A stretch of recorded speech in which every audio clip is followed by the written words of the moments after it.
एक समय की बात है कि जब मैं अपने घर से 5-6 किलोमीटर दूर था और अपने घर आने के लिए मैं एक ट्रेन से आ रहा था, लेकिन आगे कुछ लाइन डिस्टर्ब होने के कारण वो ट्रेन बीच रास्ते में ही रुक गया।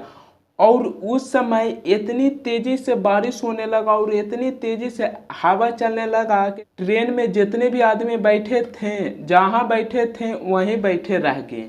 लेकिन कोई भी आदमी उस ट्रेन से बाहर नहीं निकल पा रहे थे क्योंकि बहुत तेजी से बारिश हो रहा था।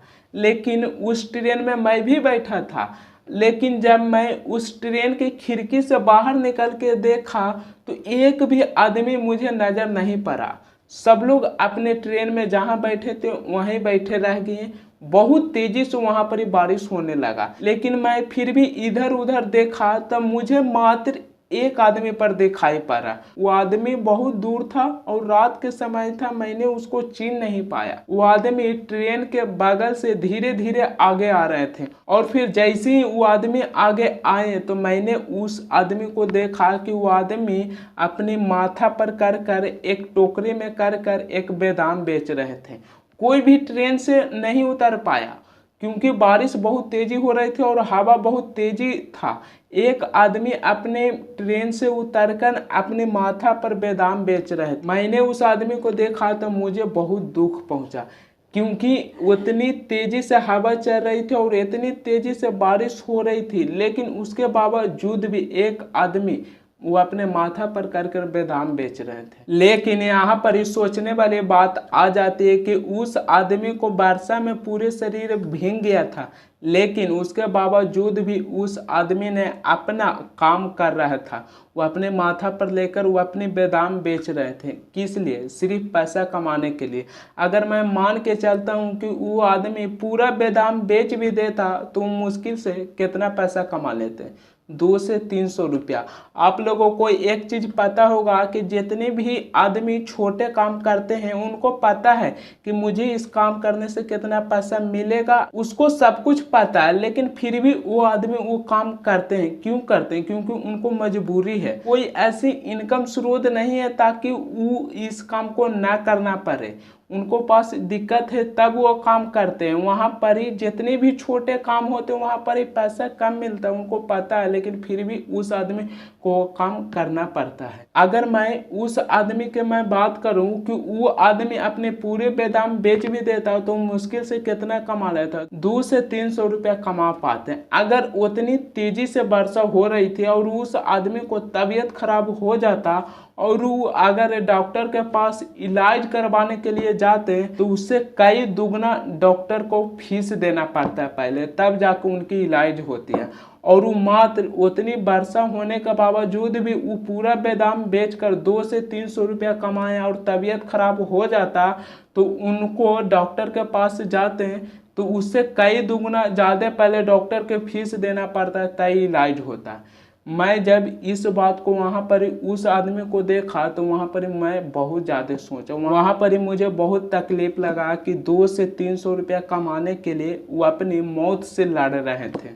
अगर सोच के देखिए कि तबीयत खराब हो जाता तो जितना वो पैसा कमाते हैं उससे कई दुगना पहले डॉक्टर को फीस देना पड़ता है, तब इलाज होता है। इसी प्रकार के मैं आप लोगों को एक और कहानी सुनाता हूँ कि जब मैं 10th का एग्ज़ाम दे के आ रहे थे, जब हम बस पर चढ़ने ही वाले थे, लेकिन एक मेरी दादी की एज के आदमी, वो भी समझिए हमारी दादी ही लगती थी, और वो हमारे सामने आकर ऐसा हाथ फैला दिए। किस लिए? सिर्फ पैसा के लिए।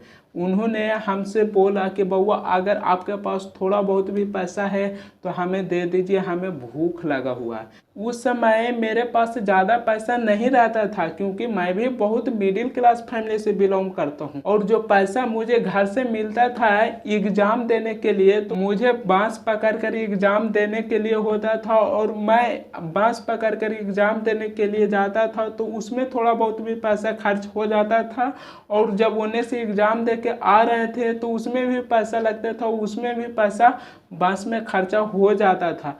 लेकिन थोड़ा बहुत जो पैसा बचा हुआ था तो मैं वहाँ पर ही उनको 5 के 10 रुपये ऐसे उनको दिए थे। जब हम उनको 5 के 10 रुपये दिए तो वो वहाँ से बहुत खुश होके गए। और जब मैं बांस पर चढ़ा और बांस पर बैठूं तो मुझे पूरी रास्ता एक ही चीज़ याद आता आया, जिस उम्र में उन लोगों का हाथ हम लोगों को सर पर होना चाहिए, उस उम्र में हम लोगों को सामने छोटे छोटे बच्चे के सामने उनको ऐसे हाथ पसारना पड़ता है।